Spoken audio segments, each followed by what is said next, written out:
गतकाली केंद्र सरकार तांकर यूनियन कैबिनेट रे 13,000 कोटी टंका देइचंती सैंक्शन करचंती जयपुर मेट्रो फेज 2 पाई जहाँकि राजस्थान रे अछि एवं एथिपाई केंद्र सरकार तार अधा भाग पाखापाखी 6,500 कोटी टंका से माने बहन करिवे एसपीवी माध्यम रे एवं राज्य राजस्थान रो सरकार 6,500 कोटी करिवे। भल कथा सुंदर कथा एतरे किछि खराब नाही किंतु अपर पक्ष रे ओडिशार जो मेट्रो प्रोजेक्ट रही जहाँकि भुवनेश्वर कटक खोर्धा पुरी रो जो प्रोजेक्ट थिला जहाँ तत्कालीन मुख्यमंत्री आमर नेता श्री नवीन पट्टनायक महोदय चिंता करथिले कार्य आरंभ करथिले तार टोटाल खर्च थिला सेते बेले 2024 रे 6,255 कोटी।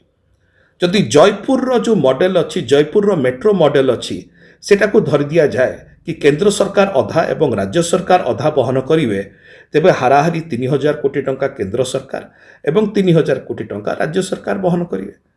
जदि जयपुर रे राजस्थान रे मेट्रो पाई केंद्र सरकार 6,500 कोटी टंका खर्च करि पारुचंती निज आडू ताले एठी ओडिसा रे जोठी डबल इंजिन सरकार अच्छी से जगह 3,000 कोटी टंका खर्च करियार कोन असुविधा अछि।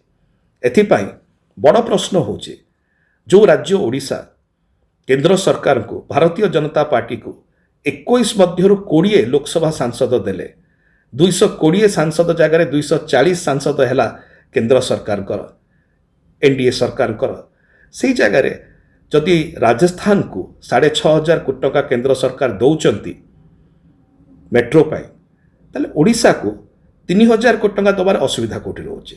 सेतिपाई मु दाबी पत्र गोटे पठेइछि माननीय मुख्यमंत्री ओडिशार श्री मोहन चरण माझी महोदय को एवं एही दाबी रे मु कहिछि जे आपण केंद्र सहित कथा हुंतु। एही वीडियोटी आपनको केमिति लागिला कमेंट करि जणांतु। धरित्री लाइव रो यूट्यूब एवं फेसबुक चैनल को सब्सक्राइब करंतु।